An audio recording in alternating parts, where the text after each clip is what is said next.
कंपनीचे मेटालायझर युनिट 1, 2, 3 आणि polyester line ABCD पूर्णपणे जळाले असून मोठ्या प्रमाणात नुकसान झाले आहे। फिल्म्स आणि PVC मटेरियल हे ज्वलनशील असल्याने ही आग वाढत जात असल्याचे सांगितले जात आहे।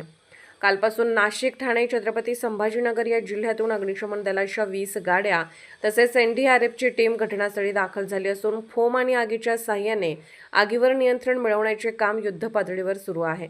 आकाशात आगीच्या धुराचे लोट मोठ्या प्रमाणात पसरले असून आगीची तीव्रता वाढत आहे। खबरदारीचा उपाय म्हणून 1 किलोमीटरचा परिसर रिकामा करण्यात आला असल्याचे प्रशासनाकडून सांगण्यात आले आहे। अजूनही ही आग 2 ते 3 दिवस अशीच राहणार असल्याचे सांगण्यात येत असून प्रशासन आगीवर नियंत्रण मिळवण्यासाठी काय उपाययोजना करते हे महत्त्वाचे ठरणार आहे।